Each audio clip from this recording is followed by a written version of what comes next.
नमस्कार, स्वागत है आपका अपना बिहार के इस बुलेटिन में। आपके साथ मैं हूं सोनाली सिंह। बुलेटिन की शुरुआत करते हैं। 17 जून को पटना के दानापुर में तोड़फोड़ की तस्वीरें सामने आई है। आप अपने टीवी स्क्रीन पर देख सकते हैं कि उपद्रवी तत्व किस तरह ट्रेन में तोड़फोड़ कर रहे हैं। चेहरे पर नकाब डाले, हाथ में डंडा लिए ये उपद्रवी गाड़ी में तोड़फोड़ कर रहे हैं। न्यूज 18 आपको ये एक्सक्लूसिव तस्वीरें दिखा रहा है। देखिए, तस्वीरों में देखिए किस तरीके से उपद्रवी चर्च फरक्का एक्सप्रेस में आग लगा रहे हैं और तोड़फोड़ किया जा रहा है। इन उपद्रवियों ने किस तरह अराजकता का माहौल कायम कर रखा था, तस्वीरों के जरिए साफ तौर पर नजर आ रहा है। पुलिस इन चेहरों को आसानी से इसमें पहचान भी सकती है, क्योंकि फुटेज में किसी व्यक्ति का चेहरा भी यहां पर नजर आ रहा है। जैसे इस व्यक्ति का देखिए, आप चेहरा साफ तौर पर देख सकते हैं और इनके खिलाफ कार्रवाई भी पुलिस कर सकती है। इस पूरे मामले को लेकर पटना से हमारे सहयोगी संजय कुमार इस वक्त फोन लाइन पर जुड़ गए हैं। सीधे उनसे बातचीत करते हैं। संजय, इस फुटेज के सामने आने के बाद अब कार्रवाई को किस दिशा में आगे बढ़ाया जाएगा, क्योंकि इस फुटेज में किसी उपद्रवी का चेहरा भी साफ तौर पर दिख रहा है। देखिए, बिल्कुल ये जो सीसीटीवी फुटेज सामने आया है, इसमें कई के तो चेहरे स्पष्ट है, लेकिन कई ऐसे लोग हैं जिनको इस सीसीटीवी फुटेज के माध्यम से आइडेंटिफाई किया जा सकता है और प्रशासनिक अधिकारियों की यही दलील भी है।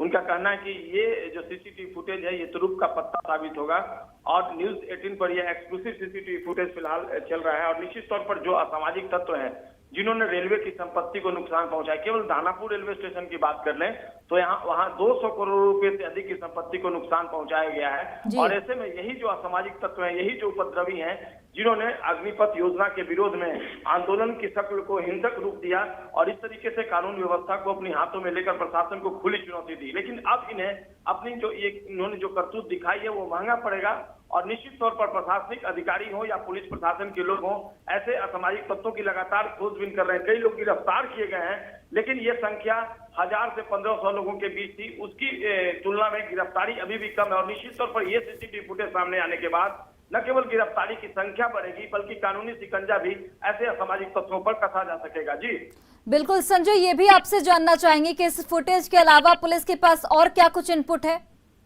ये देखिए, कई जो वहां पर मोबाइल्स में भी फुटेज बने हैं और जो पुलिस अधिकारी थे उन्होंने भी अपने मोबाइल में फुटेज उतारा है। तो ऐसे जो मोबाइल में फुटेज आए थे उस आधार पर भी अरेस्टिंग हुई है। लेकिन अब ये जो सीसीटीवी फुटेज सामने आया है, इसमें कई लोगों के चेहरे स्पष्ट तौर पे सामने आ गए हैं, क्लोज उनका फेस आ गया है और ऐसे लोगों को आइडेंटिफाई करना इसलिए मुश्किल नहीं होगा कि जो लोग अरेस्ट किए गए हैं वो इनकी आइडेंटिफाई करेंगे, क्योंकि ग्रुप बाई ग्रुप में ये सभी आए थे। इन्होंने जो दानापुर रेलवे स्टेशन पर तोड़फोड़ और हिंसक जो आंदोलन है उसको जो अख्तियार किया, उसको जो रूप दिया, उसके पहले इन लोगों ने एक बैठक की थी और उसी बैठक के दौरान इस तरह की जो हिंसक गतिविधि थी उसको करने की योजना बनाई थी। तो निश्चित तौर पर जिनकी अरेस्टिंग हुई है उसके आधार पर ऐसे लोगों को जो ये कल्पित है इन तक पहुंचना आसान हो जाएगा, ऐसा पुलिस और प्रशासनिक अधिकारी दावा कर रहे हैं।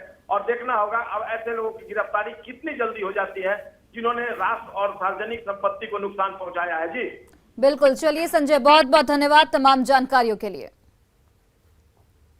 देश के राष्ट्रीय सुरक्षा सलाहकार अजीत डोभाल ने अग्निपथ योजना को लेकर चल रहे कंफ्यूजन को खत्म किया है। आज सारे सवालों का जवाब देते हुए अजीत डोभाल ने कहा कि देश के लिए ये योजना बहुत ही जरूरी है। इन सुधारों की बात कई सालों से हो रही थी। In many cases, the FIRs have been lodged. Wherever there have been incidents of violence, people have been identified. There have been TV cameras and others. Probably it's only after the due investigation that we can say that which were the forces behind it and who did it and why did they do it. And I would not like to preempt something or presume something, but I think the investigations must be done very thoroughly. So because और चलिए, इस वक्त एक बड़ी खबर सामने आ रही है। राष्ट्रपति चुनाव को लेकर ये बड़ी खबर, यशवंत सिन्हा विपक्ष के उम्मीदवार होंगे।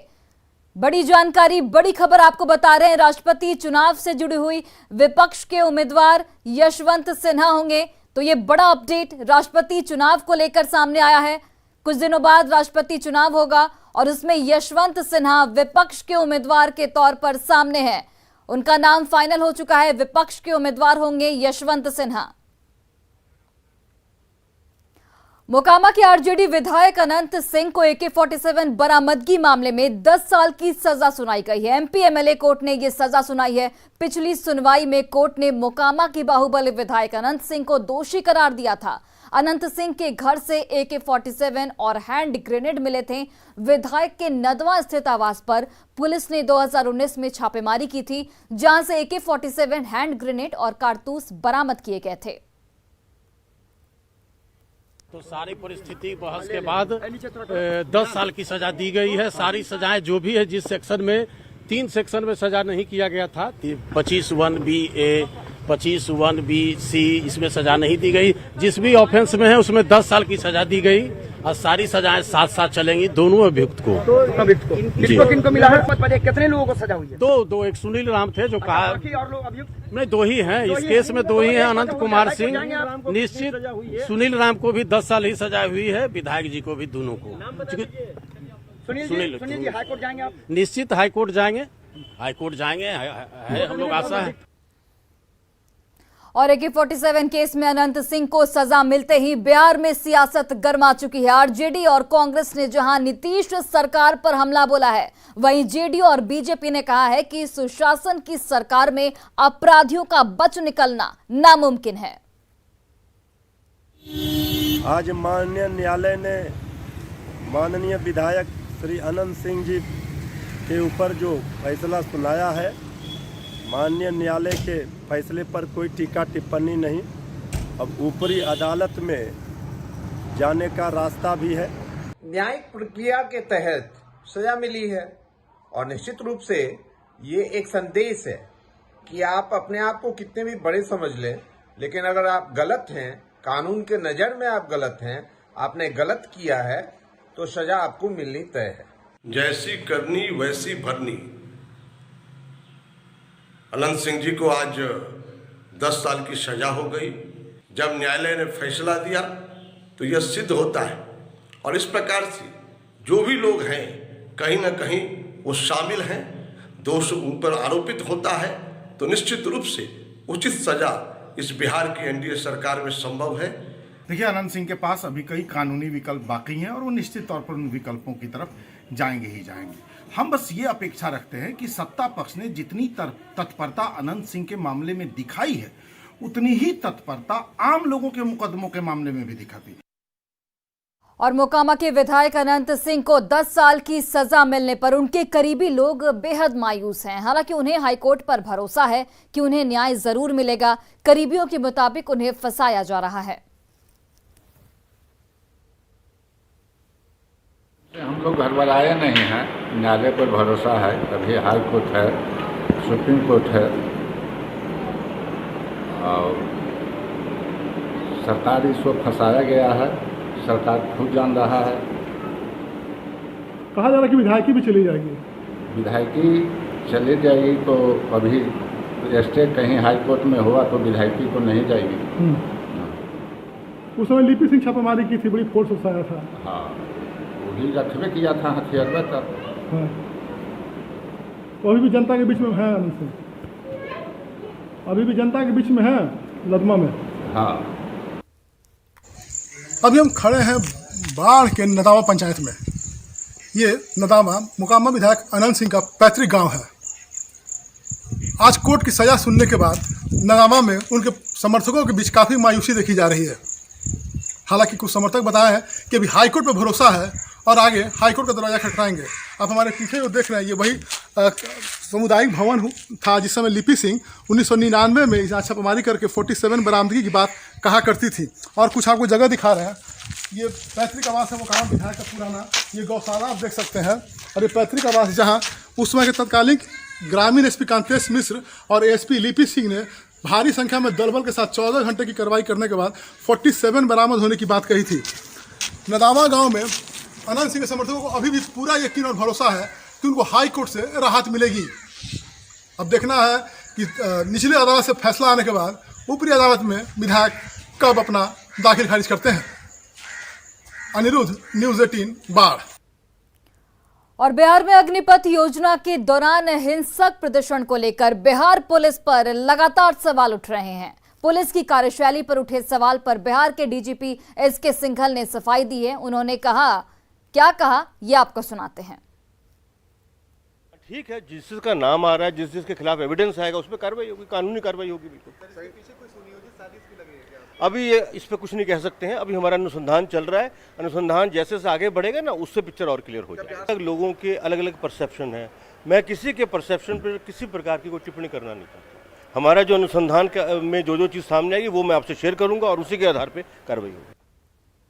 और पटना जंक्शन में सुरक्षा कर्मी अपनी ड्यूटी पर मुस्तैद हैं और वरीय अधिकारी खुद जायजा लेते यहां पर नजर आ रहे हैं। Rail IG Mayank Patna junction पहुंचे, जहां उन्होंने विधि व्यवस्था का जायजा लिया और अधिकारियों के साथ रिव्यू मीटिंग की।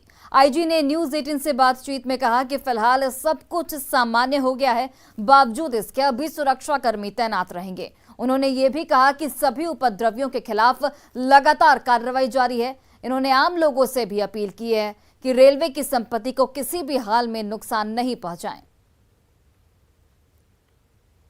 बिहार में रेल प्रशासन लगातार मुस्तैद है। पटना जंक्शन की बात करें तो यहाँ पर लगातार जो वरीय अधिकारी हैं वो खुद कैंप कर रहे हैं। बड़ी संख्या में जो सुरक्षा बल है उनकी तैनाती भी की गई है और इस वक्त आईजी रेल पहुंचे हैं। मयंक, सीधे हम बात करते हैं। सर, क्या लग रहा है कि अभी भी जो स्थिति है वो नियंत्रण में है? बिल्कुल नियंत्रण में है। जो हमारी व्यवस्था है, जो हम लोगों ने यहाँ पर डिप्लॉयमेंट किया हुआ है, जो समन्वय कर रहे हैं हम लोग जीआरपी के साथ और सिविल पुलिस के साथ, वो काफ़ी उसका बहुत हम लोग को बहुत पॉजिटिव रिस्पांस हुआ है। बहुत हम लोग को ज़्यादा अभी हम लोग को यहाँ पर हम लोग को कोऑपरेशन और हेल्प मिल रहा है लोकल पुलिस और जीआरपी से। तो स्थिति अभी सामान्य और नियंत्रण में है। हम लोग ट्राई कर रहे हैं कि जितनी भी सेवाएं जितनी जल्दी शुरू कर पाएं। तारीख को लेकर क्या है? देखिए, अभी तक 800 गिरफ्तारियां हो चुकी हैं। बिहार सरकार ने किया हुआ है ना, ये 800 गिरफ्तारियां हुई हैं और प्रयास जारी है। एफआईआर होंगे और भी हम लोग चिन्हित करने का प्रयास कर रहे हैं कि जो भी जितने भी लोग हैं उनको भी धरपकड़ और उनकी गिरफ्तारी सुनिश्चित की जाएगी। दानापुर जंक्शन को तहस नहस किया, रेल में आग लगा दिया, वैसे उपद्रवियों की पहचान पूरी तरह से हो गई है? सीसीटीवी प्रयास जारी है, चल रहा है। हम लोग सब जितना भी हमारे पास संभव, हमारे पास जो भी हमारे पास रिसोर्सेज है, सारे हम लोग यूटिलाइज करके उनको चिन्हित करके फिर कार्रवाई करेंगे, अवश्य करेंगे। आम पब्लिक से, खासकर रेल यात्री से क्या अपील करना चाहेंगे आप? कि प्लीज़ रेलवे की संपत्ति, देखिए राष्ट्रीय संपत्ति है, इसकी तोड़फोड़ ना करें। ये हम लोग के जन सेवा के लिए इस्तेमाल होता है। कुछ चुनिंदा, कुछ शरारती तत्वों द्वारा जो इतने सारे हजारों लोगों को इनकन्वीनियंस होता है, इसके बारे में जरा सोचें। अभी फिलहाल जो पटना जंक्शन है, दानापुर है, राजेंद्र नगर है, वहाँ पर सिक्योरिटी पर्पज से कब तक आप लोग डिप्लॉयड रखेंगे? ये तो ऑपरेशनल रिक्वायरमेंट है। जब जरूरत पड़ेगी हम लोग वहाँ पर उसी के हिसाब से अपना डिप्लॉयमेंट लगातार जारी रहेगा। कैमरामैन सुबोध के साथ रजनीश कुमार, न्यूज 18 पटना। और 3 दिनों के बाद आज लंबी दूरी की ट्रेनें आरा स्टेशन पर पहुंची। आरा रेलवे स्टेशन पर यात्रियों की गजब की भीड़ देखी गई।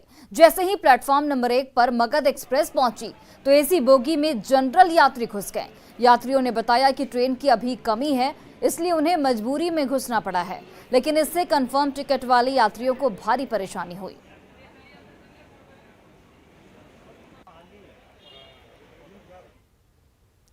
चार दिनों के बाद इंटरनेट सेवा के रिस्टोर हो जाने से लोगों की दिनचर्या अब धीरे धीरे सामान्य होने लगी है। नवादा समेत बिहार के 20 जिलों में इंटरनेट को बंद कर दिया गया था, जिसके बाद लोगों की परेशानियां बढ़ गई थी। मगर इस दौरान फेक मैसेज और न्यूज के वायरल होने के बहुत हद तक सफलता हासिल हुई थी, जिसके कारण उपद्रव और हिंसा रुक गई। बिहार में फैले उपद्रव के बाद गृह विभाग ने इंटरनेट सेवा को बंद कर दिया गया था और इसके पीछे कारण था कि जो अननेसेसरी मैसेज है वो वायरल ना हो, और कुछ हद तक सरकार ने उसमें सफलता भी हासिल की है। मगर इस दौरान नेट के बंद हो जाने से लोगों को कई प्रकार की समस्याओं का सामना करना पड़ा।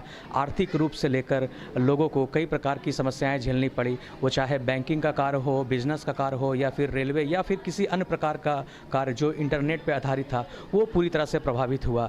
बड़ी संख्या में लोग इस वक्त वर्क फ्रॉम होम में काम कर रहे हैं, उन्हें भी काफ़ी समस्या हुई है। मगर इंटरनेट के आने के बाद जो पूरे काम जो पेंडिंग पड़े हुए थे वो अब फिर से चालू हो गए हैं, और लोग जो एक जो डिपेंडेंसी जो नेट पे थी वो कहीं ना कहीं अब वो फिर से लोगों को देखने को मिल रहा है। इस वक्त हम तस्वीर आपको एक घर की दिखा रहे हैं, जहाँ आप देख सकते हैं इंटरनेट के आने के बाद लोग जो है अपने जरूरी काम में जुटे हैं।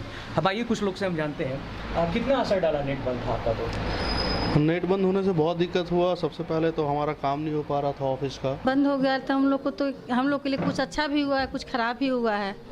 नहीं रहने से नेट, हम लोग सारे फैमिली एक जगह बैठ के गपशप करते हैं, दुख सुख सब बतियाते हैं। साथ समस्या है कि यूट्यूब नहीं चलने से बिजनेस पर थोड़ा सा प्रभाव पड़ गया है। अनिल विशाल, न्यूज़ 18 नवादा। सोशल मीडिया पर भड़काऊ पोस्ट जारी करने वाले असामाजिक तत्वों पर बिहार पुलिस की पैनी नजर है। इसके लिए ईओयू में एक यूनिट का गठन कर दिया गया है। इस यूनिट का नाम सोशल मीडिया पेट्रोलिंग रखा गया है, जिसमें ज्यादातर महिलाओं को ड्यूटी पर लगाया गया है। ईओयू के एसपी सुशील कुमार के मुताबिक जल्द इस यूनिट का विस्तार किया जाएगा। यूनिट के मकसद और काम के तरीके पर ईओयू के एसपी सुशील कुमार से बात की न्यूज़ 18 से हमारे संवाददाता अमित कुमार ने।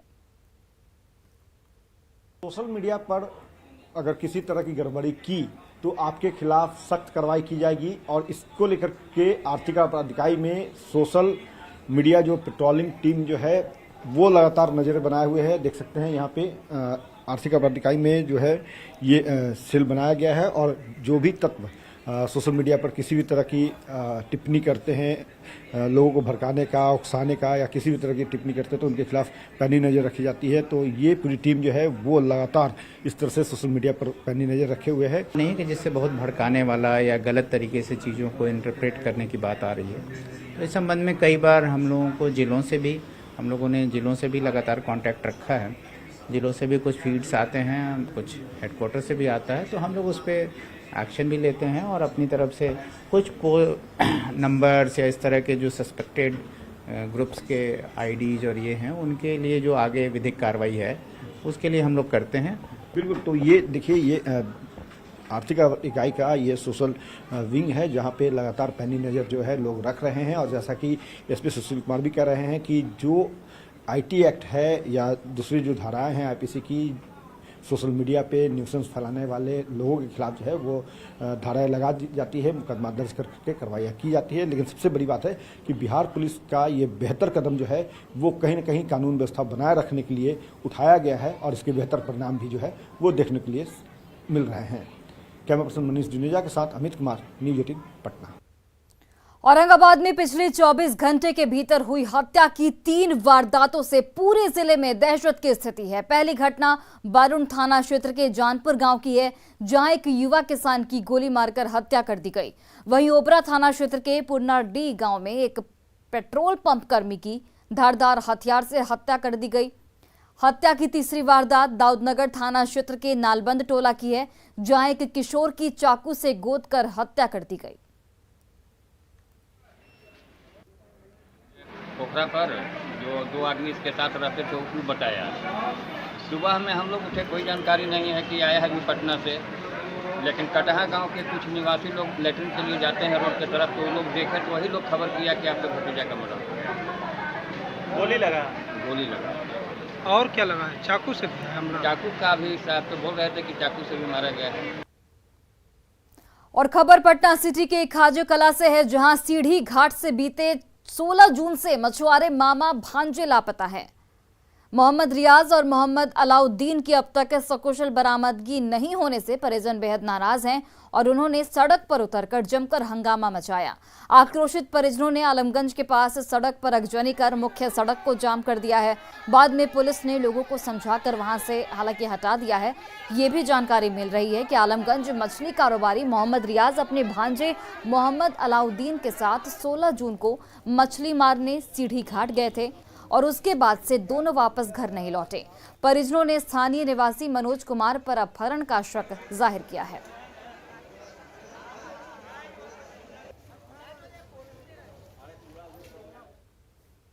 और फिलहाल इस बुलेटिन में बस इतना ही। आप देखते रहिए न्यूज़ 18 बिहार झारखंड।